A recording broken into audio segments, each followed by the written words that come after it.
Hola, muchas gracias Manuela, gracias al Jardín, a ustedes por estar acá y pues por atender esta invitación.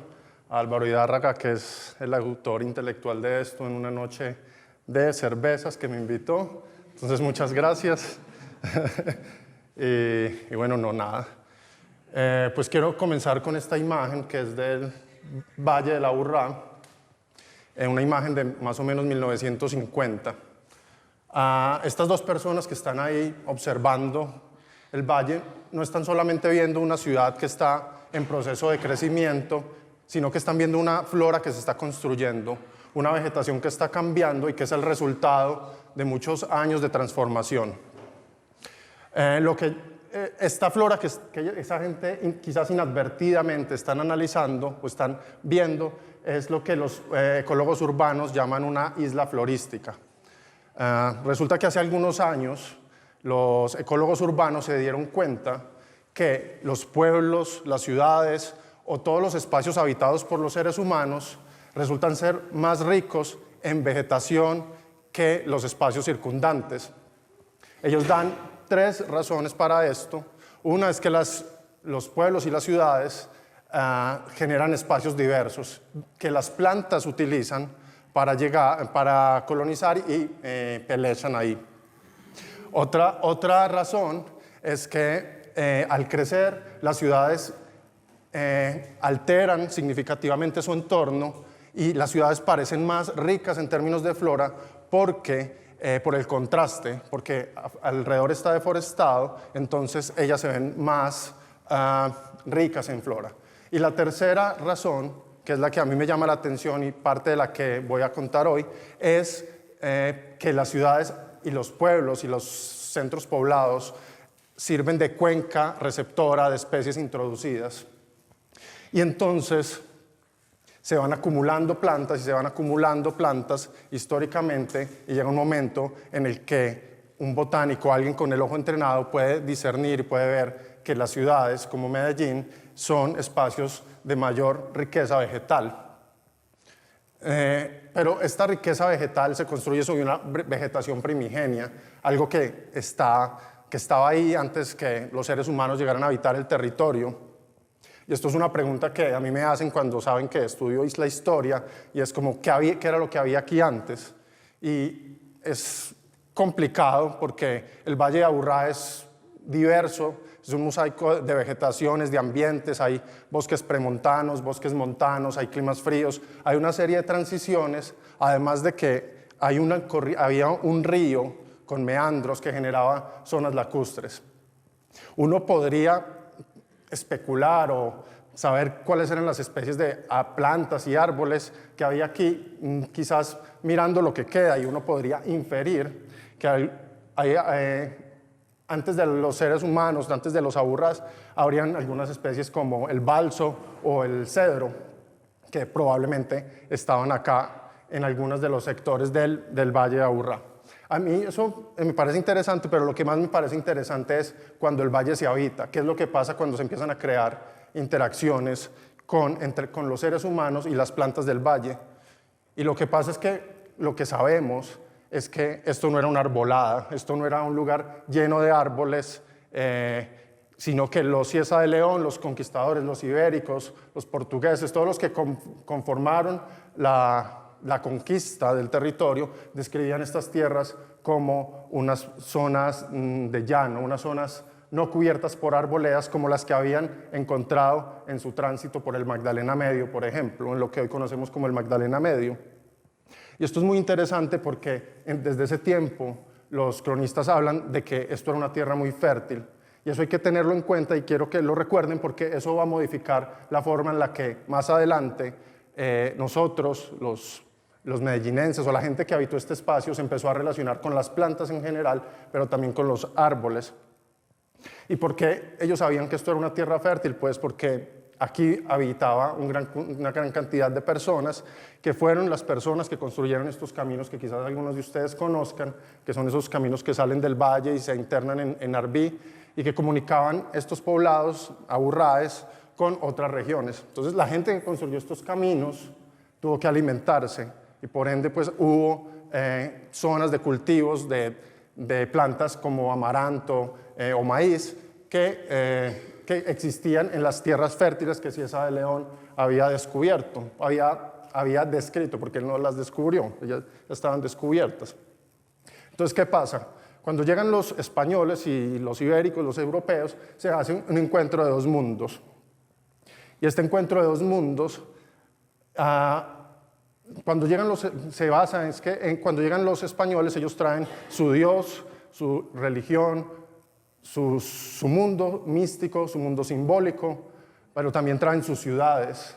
Y al traer sus ciudades, traen las plantas que están asociadas a ellas, traen los árboles, traen, por ejemplo, las plantas ornamentales. Y como ellos habían traído una forma arquitectónica de patios heredada del mundo andaluz, a donde llegan las plantas ornamentales al primer momento, llegan a los patios. Entonces ellos traen la ciudad, pero también traen las plantas que van a ocupar ese espacio dentro de la ciudad. También traen las plantas alimenticias y traen las plantas medicinales. Todas estas plantas se mezclan con las plantas nativas en lo que nosotros conocemos como los solares, que son estas partes de atrás de las casas. Entonces hay un encuentro de dos floras, no solo de árboles, pero también de muchos tipos de plantas que se usan en el día a día para aliviar diarrea, fiebre o cualquier otro tipo de enfermedad menor en la casa, pero también se usa como huerta para sembrar calabazas, maíz, que son cultivos americanos, al lado de cebolla, ajo o habas. Entonces hay un encuentro de floras que empieza a configurar esa isla florística que les hablaba. Pero sin lugar a duda lo que transformaría en mayor medida el Valle de Aburrá o Medellín es el cultivo de caña de azúcar, que se debía en gran parte a esa fertilidad del suelo que ya habían visto los conquistadores españoles. Estos cultivos de caña fueron muy importantes porque desde la colonia hasta principios del siglo XIX, la ciudad de Medellín, que era una villa, era una despensa agrícola del occidente, de las zonas mineras del occidente. Entonces, los filones de oro de Buriticá y toda esa zona aurífera de la cuenca del río Cauca necesitaba cuadrillas de esclavos. Estas cuadrillas de esclavos tenían altas demandas de panela y de aguardiente. Entonces, Medellín no era una ciudad muy importante, era la villa de la Candelaria, era una ciudad satélite de Santa Fe de Antioquia, que era la capital. Y eso es muy importante porque esto era un lugar muy rural que no tenía no era el centro de poder simbólico, cultural y material como lo fue Santa Fe de Antioquia hasta principios del siglo XIX.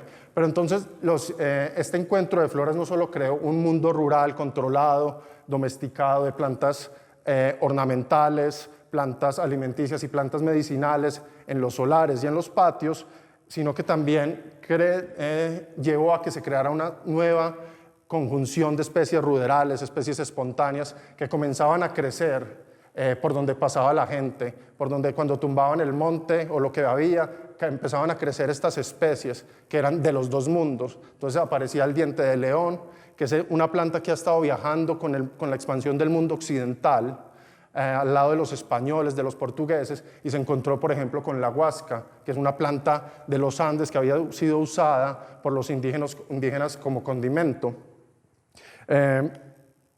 Y bueno, este mundo rural-urbano llegaba a un límite donde estaban creciendo los árboles espontáneos, pioneros, chagualos, yarumos, miconias de muchos tipos, que eran las zonas las de crecimiento espontáneo. Entonces ese era lo que nosotros llamamos el rastrojo. Ahí había unas plantas que no estaban bajo el control de nadie, eran plantas de nadie, espacios de nadie, espacios de tránsito, donde siempre crecían plantas como lo vemos aún hoy en día. Entonces esto es una caracterización más o menos de cómo pudo haber sido ese espacio, con la villa aquí en el fondo y estos pequeños rastrojos acá, y aquí un niño retratado cazando algún tipo de ave. Entonces estos eran los rastrojos, y para terminar como descripción de ese valle, de la ciudad colonial del Valle de Aburrá, pues entonces también existían esas zonas de las montañas. Allá en las montañas de Santa Elena, de San Cristóbal, del occidente, del oriente, que eran muy importantes y marcaron la historia, digamos, de la ciudad porque servían como fuente de materia prima para la ciudad. La ciudad no tenía, por ejemplo, electricidad hasta el siglo XX y se cocinaba con carbón, por ejemplo. Entonces, una gran cantidad de personas, particularmente hijos de indígenas y de mestizos, pues se internaban en las montañas de Santa Elena y con el conocimiento etnobotánico que habían heredado, colectaban, extraían lianas para hacer canastos, lechos para hacer almohadas, mucho carbón y indudablemente madera. Entonces había un impacto de la vegetación también aledaña y personas que no sabemos muy bien, no las hemos investigado, como estos personajes que eran los encargados de hacer funcional realmente la ciudad. Por ejemplo, traían chusque, que era usado como mangueras, el chusque en bambú, yo creo que todos lo conocen, que ponían en la fuente las mujeres que iban a recoger el agua para suplir las necesidades hídricas o para darle de beber a la ciudad. Entonces nosotros dependíamos mucho de las plantas que crecían allá. Pero todo esto empezó a cambiar cuando el centro de poder, el centro simbólico, se trasladó desde Santa Fe de Antioquia a Medellín. Las vetas de oro del occidente empezaron a diezmar, hubo conflictos de poderes entre Río Negro y Santa Fe de Antioquia y finalmente la capital se trasladó a Medellín. Medellín dejó de ser esa villa y empezó a tener aires de capital, se traslada el poder y cuando la gente se mueve, como se movieron los españoles, pues se mueven con las plantas. Y esto comenzó a transformar radicalmente el paisaje de la ciudad a principios del siglo XIX porque otra vez había una relación muy fuerte entre las minas y los esclavos y muchas de las plantas que habían sido sembradas en Santa Fe de Antioquia habían sido introducidas desde Jamaica o desde el Caribe, donde había plantas como el árbol del pan que habían sido usadas en la alimentación de las cuadrillas de esclavos. Entonces, cuando se traslada el centro de poder a Medellín, muchas de estas plantas se mueven con la gente y no tenemos información clara de cuáles son. Algunas sí, como estas que hay acá, que estas son como las que encontré, pero evidentemente mucha gente, los mazamorreros que llamaban que eran los mineros, cuando se movieron a Medellín, porque también iban a buscar oro en las laderas, se movieron con otras plantas. Entonces, lo que genera esto es que la ciudad, que es hasta ese momento un mundo rural, con caña de azúcar, con especies espontáneas, empieza a tener una gran cantidad de árboles frutales. Entonces la ciudad es un híbrido entre zonas de cultivo con parches boscosos de regeneración y una gran cantidad de árboles frutales que fueron introducidos desde Santa Fe de Antioquia. Entonces Tomás Carrasquilla, por ejemplo, describe esos espacios como tan bucólicos de la ciudad del siglo XIX, como lugares con algunas especies alimenticias, pero también con búcaros, por ejemplo, que podrían haber sido sembrados o habían crecido espontáneamente en la ciudad. Y empieza a pasar algo muy interesante en el transcurso del siglo XIX, y es que como se mueve el centro político de Santa Fe de Antioquia, la emigración empieza a ser mayor hacia Medellín. Entonces hay guerras civiles en Colombia, la gente migra yendo de la violencia, pero también migran porque este es el siglo del que emergen las innovaciones. Entonces aparece la luz eléctrica, el radio, los carros, el tranvía, y la gente del campo empieza a migrar a la ciudad. Empieza a llegar en grandes masas a la ciudad, atraídas por las luces de la ciudad, por ese deslumbrarse del mundo de la innovación capitalista. Y eso genera el fenómeno de las masas. En la Candelaria, en la villa de Candelaria, no había personas, aglomeraciones de masas como las que vemos aquí, que esto es un poco más tarde, en 1920. La ciudad se encontraba el domingo en la iglesia, las calles no eran para estar hablando con la gente, las calles eran un lugar de tránsito. Pero aparece la gente en una ciudad que todavía es colonial, que todavía tiene 20 calles, y empieza a generarse un problema de hacinamiento. La gente se empieza a enfermar, hay difteria, cólera, llega el cólera, hay una gran cantidad de enfermedades infecciosas y en ese momento se piensa que estas enfermedades son transmitidas por el aire. No sabíamos que existen bacterias, cómo se transmite la enfermedad de un lugar a otro. Y entonces los médicos dicen, no, hay que sembrar árboles en la ciudad porque los árboles, a través del proceso de fotosíntesis, destruyen las miasmas, los efluvios telúricos y un montón de elementos invisibles que flotan por el espacio, transmitiendo la enfermedad de un ser al otro. No conocíamos del contagio, algo que es muy común después de una pandemia, que sabemos que nos contagiamos. Nadie sabía en ese momento cómo se contagiaba la enfermedad y entonces prescriben, dan a la ciudad, a la villa, le dicen, bueno, para que ustedes no se enfermen, vamos a sembrar árboles, porque los árboles sirven como un filtro que purifica el aire. Y ahí es cuando los árboles empiezan a tomarse la ciudad, empiezan a llegar en grandes cantidades, porque los médicos, que son los que administran el espacio, son los urbanistas, son como los gurús de la modernidad, dicen, no, aquí se está muriendo mucha gente, hay que sembrar árboles en los hospitales, cerca de los hospitales, a los cementerios, hay que desecar los pantanos, porque esas miasmas crecen en estas zonas inundables y eventualmente puede matar a mucha gente. Entonces, por ejemplo, estos médicos hablaban de sembrar árboles para evitar la transmisión de los gases que salían de los cementerios y que eventualmente producirían la muerte de muchas personas.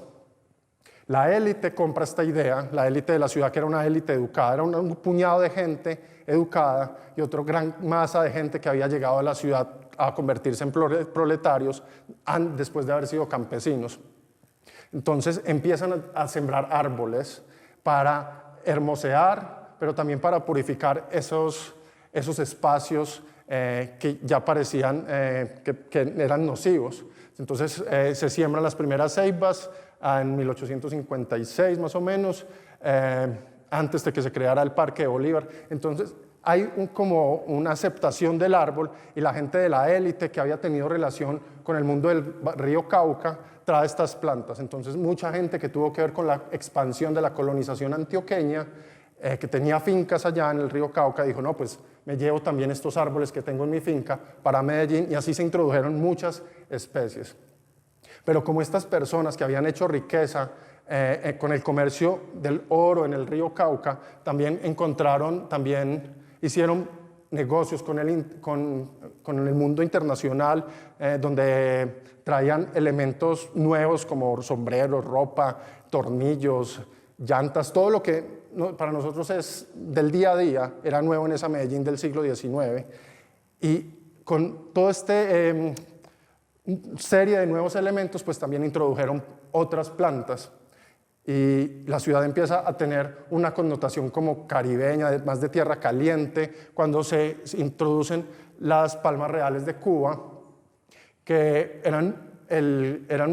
se introdujeron porque habían sido sembradas en La Habana, y La Habana en ese momento era una ciudad muy importante, tenía ópera, teatro, tenía muchas innovaciones que hacía ver a esa ciudad como un modelo a seguir. Entonces, por ejemplo, el barrio Prado se hizo a semejanza del barrio Prado de La Habana y se sembró con especies que habían sido sembradas en ese momento en La Habana. Entonces, se siembran estas especies que, como no se pueden sembrar especies introducidas de Europa porque el clima no lo permite, pues se siembran estas especies que habían sido comunes en Brasil o en Cuba, y empiezan a llegar muchas plantas. Medellín se vuelve esa cuenca receptora de plantas. Se introduce el eucaliptus, que el eucaliptus es una especie muy importante en el mundo en ese momento porque las ciudades están creciendo, el eucaliptus también crece rápido, y de esta madera se usa para hacer postes, durmientes de los trenes, para que pasen los trenes. Esta es la materia prima con la que se hace la ciudad moderna, el eucaliptus. Entonces, por eso aún hoy en día podemos ver alrededor de las montañas que alrededor de Medellín muchos cultivos de eucaliptus. Estos eucaliptus fueron introducidos en ese momento porque crecían rápido, pero porque también habían probado que luchaba contra la malaria, porque al secar las zonas inundables, los mosquitos de la malaria se morían. Entonces se pensaba que era un árbol higiénico, profiláctico, que ayudaba a la salud de las ciudades. Y aparecen en esta red internacional. El capitalismo se está expandiendo por el mundo. Aquí todavía es un poco colonial el asunto, pero empiezan a llegar una gran cantidad de plantas.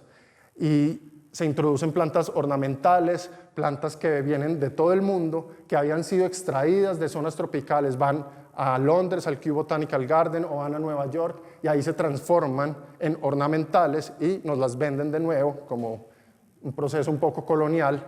Y esto fue un aviso, por ejemplo, de 1897, donde se leía, donde se invitaba a la gente a comprar plantas ornamentales que habían sido cultivadas en Nueva York, y eso era como, wow, plantas de Nueva York, era muy cachezudo tener plantas de Nueva York en ese momento. Es en este momento cuando se introducen especies que hoy conocemos como invasivas. Entonces el ojo de poeta llega a la ciudad en ese momento, el ulex, el retamo, también llega en ese momento, sino que ellos demoran un tiempo para volverse invasivas. En ese momento eran especies bellas, ornamentales, pero que con el pasar del tiempo nos hemos dado cuenta que resultaron ser un poco perniciosas. Pero entonces, esta flora, ¿qué tiene que ver con la ciudad? ¿Cómo se construye la ciudad? Cuando la ciudad se está expandiendo y está en contacto con esas redes internacionales que le proveen de plantas, pues estas plantas sirven para empezar a crear una ciudad planeada, como decía Manuela, una ciudad que se piensa, y ahí es cuando se empieza a crear la ciudad con plantas, árboles, no solo árboles, pero también un montón de plantas de todo el mundo. Y lo que pasa es que estas élites que habían aceptado, introducido la idea de las plantas como algo higiénico, pues traen ideas urbanistas que le dan al árbol y a las plantas un lugar preponderante, y entonces transforman el Parque de Berrío, el Parque de Berrío, que era una plaza donde los miércoles había mercado, y ustedes saben lo que ocurre en los mercados, hay animales, desechos, en un jardín. Y en el jardín entonces se usan plantas de todo tipo, las plantas nativas, las plantas que habían sido introducidas por los españoles, las plantas que luego habían venido desde Santa Fe de Antioquia, y luego estas plantas que habían llegado con la apertura al mundo internacional con los mercaderes de plantas ornamentales. Entonces, si uno analiza que hay un yarumo, esto puede ser un cedro, y en muchas otras fotos hay enesetes, que es como unos plátanos muy grandes. Esto es algo que a mí me gusta hacer con las imágenes, y que de hecho lo hice mucho en el libro, y es tratar de, por las copas, por las características físicas, morfológicas de las especies, tratar de inferir de qué se trata, o cuáles fueron las que llegaron a la ciudad y cuáles fueron las que se usaron. Entonces, más o menos, es un trabajo difícil. Uno encuentra esto que les digo de que en la construcción de la naturaleza planeada, la naturaleza ajardinada de Medellín, pues se encontraron estas especies. Y lo mismo pasó con el Parque de Bolívar, que es algo muy interesante, porque aquí sí que podemos ver esa combinación de lugares como estos cultivos de maíz, unas zonas aquí abandonadas, que se usaban para fusilamientos, pero que también servían para que patos del Magdalena llegaran a descansar ahí en una pequeña ciénaga que se formaba cuando se desbordaba la quebrada La Loca, que aún hoy pasa por ahí, por el Parque de Bolívar, por donde está la fuente al frente de la iglesia metropolitana. Entonces, esto es como un mosaico de vegetación, de árboles, de plantas nativas, introducidas, espontáneas, que se transforma en esto. La transformación es radical, pero yo no sé hasta qué punto el recambio de especies uno lo podría catalogar como que se afectó o se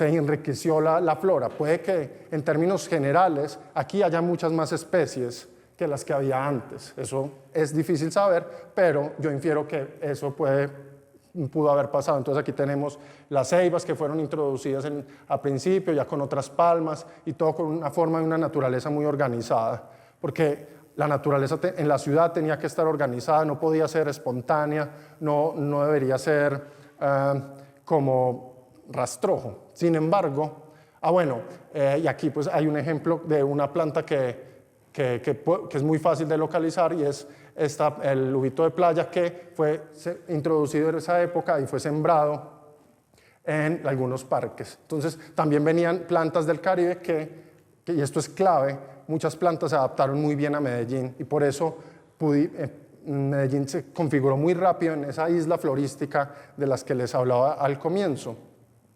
Entonces la ciudad se va expandiendo sobre una ruralidad, sobre un mundo de plantas espontáneas, rastrojos, y va creciendo en forma de barrios obreros. Porque toda esta gente que se mudó a la ciudad pues necesitaba un lugar a donde vivir. Y las élites, gente de las élites como Ricardo Lano, que fue un personaje muy importante de la ciudad, construyó algunos barrios y estos barrios se fueron expandiendo sobre el valle. Y cuando se empieza a expandir estos barrios con una naturaleza organizada. Ya no es una villa que se crece sobre un potrero o sobre un rastrojo y siembra cañaduzales alrededor, sino que la ciudad empieza a crecer con una percepción del árbol como un elemento importante. Para nosotros es muy común, es muy fácil pensar que uno sale de la casa y hay árboles, pero cuando ustedes van a Santa Fe de Antioquia, por ejemplo, ustedes nunca encuentran un árbol en la calle.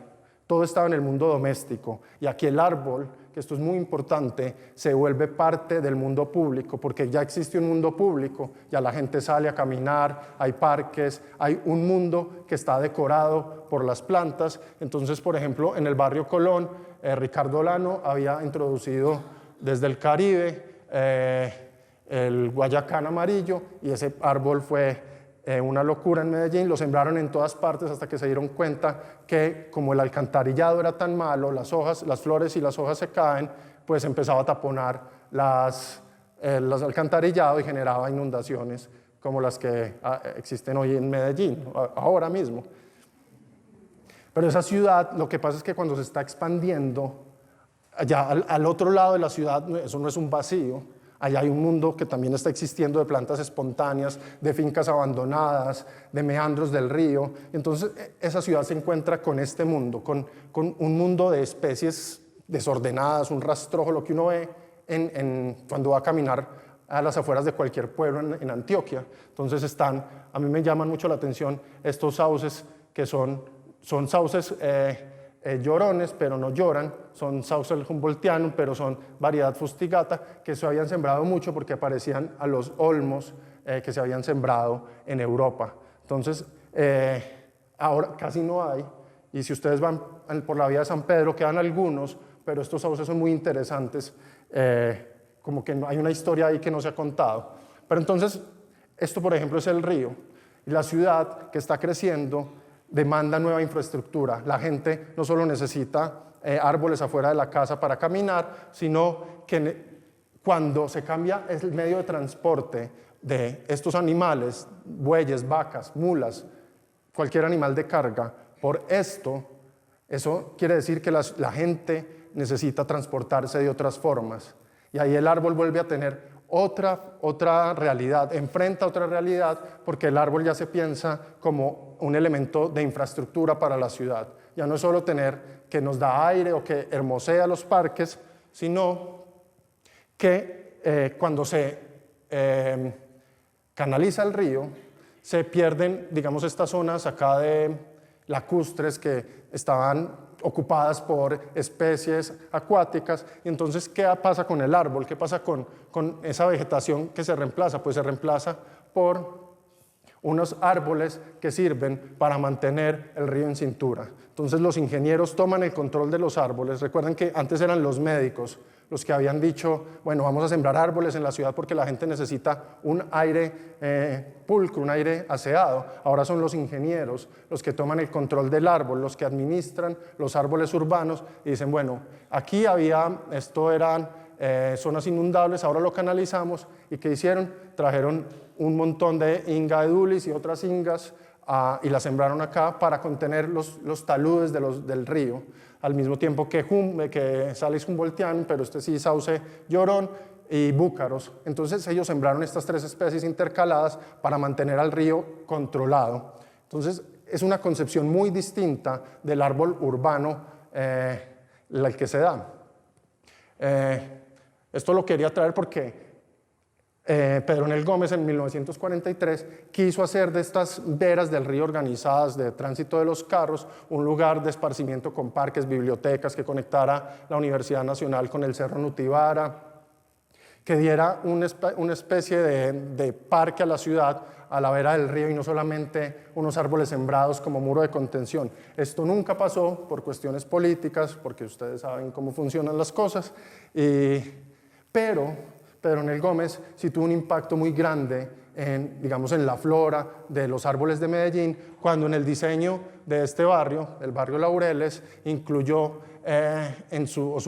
incluyó dentro de su ornamentación el Ficus benjamina, que había sido introducido como 20 años antes a la ciudad, y le da esas características al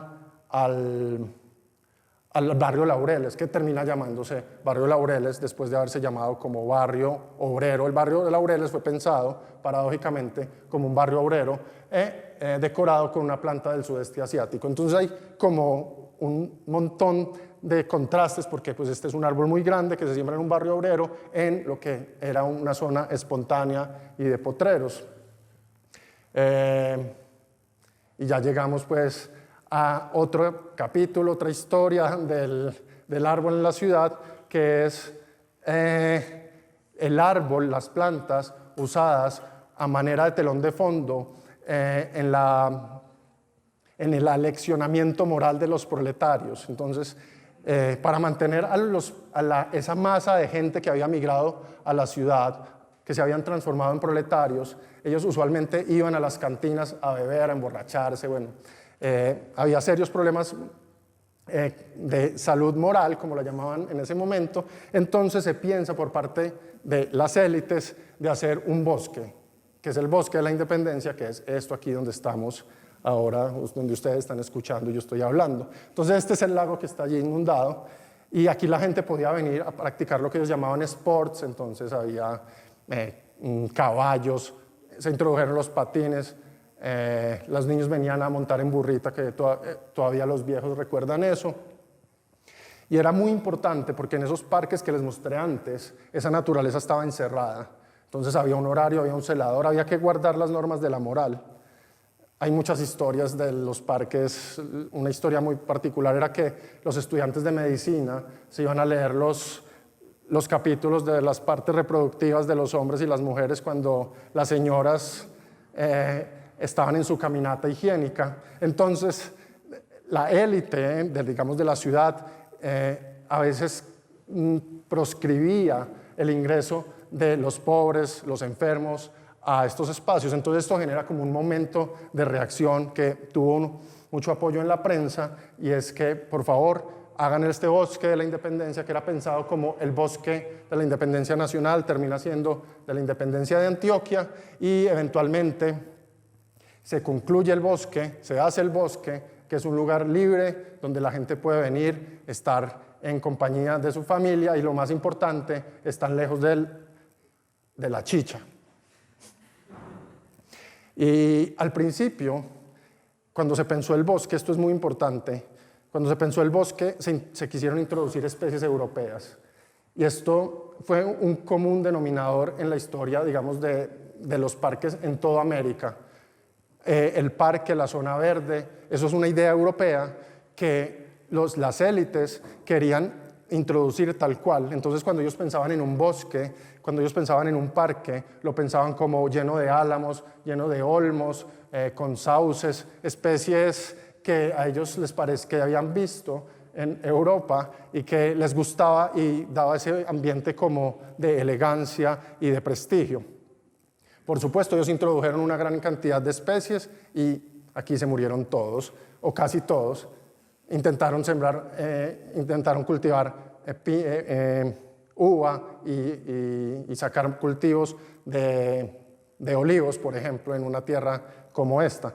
Entonces ellos se dan cuenta pronto que estas especies no son aptas para el lugar, y en 1916, unos años, 3 años después de que ya todas esas especies europeas habían colapsado porque extrañaban su lugar de origen, pues empezaron a sembrar otra vez árboles de las tierras bajas del continente americano y tierras bajas de del Magdalena Medio, de los bosques secos, del Cauca. Y entonces empieza uno a ver que hay un patrón en Medellín, y es que Medellín se vuelve no la receptora de árboles que vengan de las tierras altas, pero árboles que vienen de las tierras bajas. Y esto genera como esa isla que le da una característica visual o botánica muy de tierras calientes a este valle de la Aburrá. Entonces ustedes ven, por ejemplo, aquí estos guásimos que son típicos de bosque seco, o los piñones que también están allí yendo hacia Santa Fe y Antioquia. Entonces también hay álamos y eucaliptos. Los álamos se mueren, los eucaliptos sí persisten. Bueno, hay mucho que contar, yo no me voy a extender aquí en lo del Bosque de la Independencia, porque cuando quiero pasar a otra, ya voy acabando un poco, y es que los árboles también dan agua. Los árboles empiezan a pensar no solo como elementos que sirven para mantener a la gente como disciplinada, que les da para respirar a oxígeno, o que sirve para mantener el río, pero también sirven para darle de beber a esa creciente población de Medellín que pues, necesita agua para beber. Entonces aquí hay un capítulo interesante, importante de los árboles de Medellín, y es cómo la ciudad se expande sobre las laderas de las montañas, no solo con infraestructura, con caminos, con cultivos, pero también con árboles. Entonces en 1918 se compran una gran cantidad de predios en Santa Elena, que es la cuenca del río Piedras, de las quebradas de Piedras Blancas, y toda esta área se piensa como un gran reservorio de agua para darle de beber a la gente de Medellín. Entonces, lo que pasa es que, ¿se acuerdan que les dije que las ciudades se vuelven también se vuelve una isla florística por el contraste con la flora que tiene alrededor? Pues esto es lo que pasó con el cultivo de miles de eucaliptos, de pinos y de cipreses en la cuenca de Santa Elena. Entonces, esto fue una novela gigantesca, porque desde 1919 se empezaron a sembrar muchos árboles, se compraron todos los predios, pero en Bogotá ya al mismo tiempo habían empezado a darse cuenta que los eucaliptos eran especies muy nocivas, porque en lugar de mantener el agua, lo que hacían es que desecaban los espacios, que pues esto ya lo sabían, sino que había negocios por medio. Ellos querían extraer la madera del eucaliptos al tiempo que producía agua, y esto claramente entró en contradicción con lo que se había visto en Bogotá, y un informe de las empresas públicas de 1919 decía que por favor dejaran a la gran maestra, la naturaleza, regenerar estos bosques que darían más agua en lugar de las plantaciones. Bueno, esto hasta 1930 se volvieron a sembrar árboles en la cuenca de Santa Elena, se siguió con el mismo modelo de cipreses, pinos y eucaliptos para mantener el caudal del agua, y sin embargo en 1938 abandonaron la idea, que lo que parece es que no fue una idea altruista con la naturaleza, pero era que los costes de mantener estas plantaciones sanas, o mantener activas estas plantaciones, era muy alto. Entonces se dejan las plantaciones de Santa Elena y de las cuencas de Piedras Blancas abandonadas hasta cuando luego a finales del siglo pasado se dejan abandonadas del todo, y ahora lo que vemos es esa regeneración de la cuenca cuando vamos en el Metrocable para el Parque Arví. Y entonces esto genera que la Medellín ya del siglo XX sea una isla florística, como lo han descrito los ecólogos urbanos. Toda esta historia que les acabo de contar no pasó como que una planta llegó y después otra, no.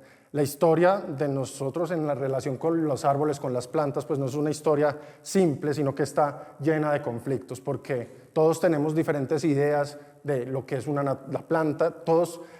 Hay las élites, tienen distintas formas de pensar el territorio que la gente de a pie. Entonces hubo una gran cantidad de conflictos con las ceibas que introdujeron al principio estas plantas que algunos de ustedes saben que si las sembran a libre exposición crecen de porte bajo, entonces la copa dañaba las tejas cuando las raíces taladraban el suelo y rompían las cañerías que eran de barro. En ese momento se metían a las casas, generaban quejas. Entonces, por ejemplo, los señores de la Sociedad de Mejoras Públicas decían que si quieren tener buenas cañerías a pruebas de ceibas, que las pongan de hierro. Era como prima el árbol sobre el sistema de desagüe.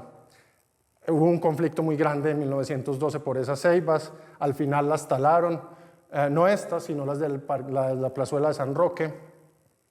Había otros tipos de conflictos este es un conflicto muy particular porque la ciudad, ¿se acuerdan? Les explicaba que se expandía sobre la ruralidad y esta ruralidad tenía claros elementos del mundo rural, entonces tenían vacas, caballos, bueyes que eran usados en el transporte de la ciudad antes de la motorización y estos animales acabaron con los primeros intentos de arborizar la ciudad. Ricardo Lano se quejaba muchas veces en sus diarios sobre cómo había hecho ingentes esfuerzos para tener una ciudad arborizada, pero el municipio no era capaz de tener unos cosos son los potreros, unos cosos delimitados con alambres de púas que pudieran mantener a estas especies. Entonces hay un conflicto entre la ruralidad y la ciudad moderna con los árboles.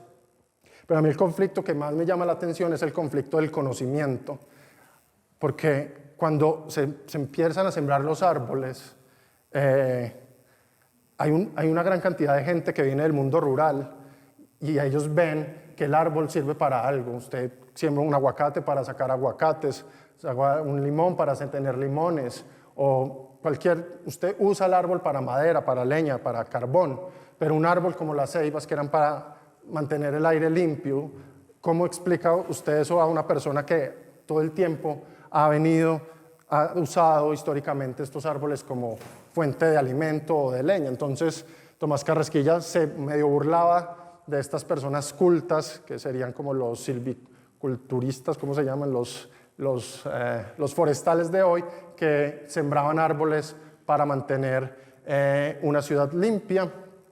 Y entonces se da un proceso como de proselitismo vegetal, donde las élites venden la idea del árbol urbano.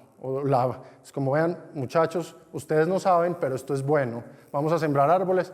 Y aquí la Sociedad de Mejoras Públicas tenía una revista que se llamaba Progreso e inundaba esas páginas con himnos del árbol, oración al árbol, plegaria al árbol, hasta una zarzuela infantil que los niños cantaban. En Bogotá las cantaban en italiano, aquí no sé en qué idioma las cantaban, que los niños sembraban desde 1912 en actos en los que se llevaban a todos los niños a sembrar árboles en la ciudad como unos locos.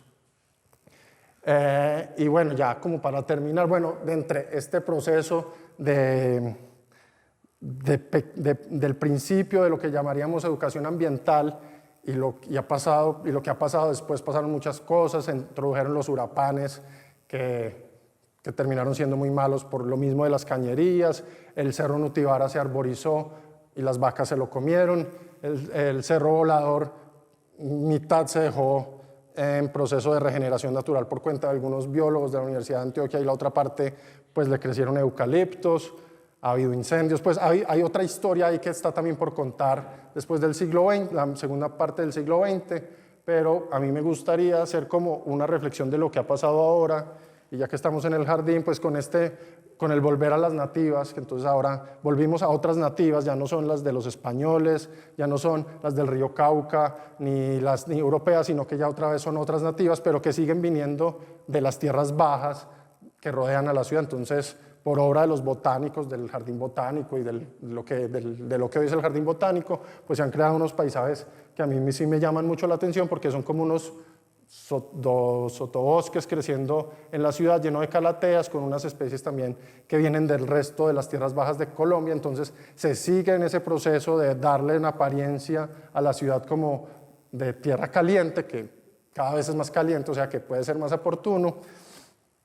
Y algo que me llama la atención, que pues para los historiadores del futuro va a ser quizás muy interesante, es cómo la ciudad se transforma en un refugio de especies que en sus hábitats naturales están, digamos, amenazadas, como el abarco, que yo creo que hay más abarcos acá que en el Magdalena Medio.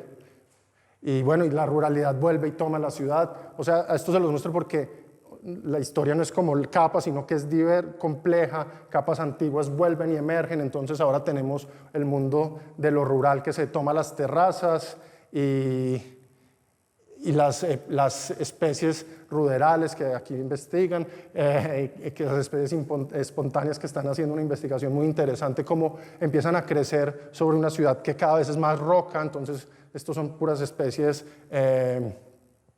de rocas, ¿cómo se llaman? Bueno, las especies que crecen sobre rocas, que la ciudad en general es en rupícola, esas especies son unas especies rupícolas que están ahí siempre, entonces entre más crecemos con la ciudad, más crecen estas otras formas de vida que quizás no existían cuando todo era tierra. Y por último, estas cuestiones como globales que ahora enfrentamos, y es como la vegetación, no solo ya los árboles, pero la vegetación tiene como una respuesta al mundo global. Entonces, como con la pandemia, por ejemplo, estas especies de, no sé, calateas o monsteras, que son especies netamente de sotobosque que crecen acá a 10, 5 metros, pues terminaron creciendo a 25 metros en edificios, en oquedades, porque pues un apartamento es una oquedad medio oscura que asemeja a un sotobosque. Entonces, cómo esas complejidades no son solamente temporales, sino espaciales, y cómo esto pues se va transformando y cómo nosotros transformamos nuestras relaciones con las plantas, con los árboles, que yo iba a hablar solo de árboles, pero terminé hablando de plantas, porque es difícil distinguir una historia de la otra. Y pues no, nada, esta ciudad, la flora que tenemos ahora, los árboles que tenemos ahora responden a la historia de Medellín, a sus condiciones geológicas, geomorfológicas, de clima, que hacen que lo que hay aquí es único. Aquí pues hay especies que se comparten con otras zonas de tierra caliente, pero también hay especies que son de acá, que generan por las mismas condiciones culturales, condiciones particulares con esas plantas, y pues nada, esto es un proceso cambiante y dinámico que en el fondo lo que les quiero decir es que cada planta de todas estas que podemos ver acá pues tiene una historia, y las begonias que hay aquí alguien las trajo de los bosques andinos y las puso acá, qué jardinero las trajo, por qué están ahí, quién las domesticó, se domesticaron en Europa, acá, cuáles son los procesos. Entonces, cuando por ejemplo yo camino por acá, por el jardín, cada una de esas plantas pues tiene una historia que no sabemos, y hay mucho que estudiar si uno pues se interesa en ello, y eso era más o menos lo que les quería decir. Muchas gracias.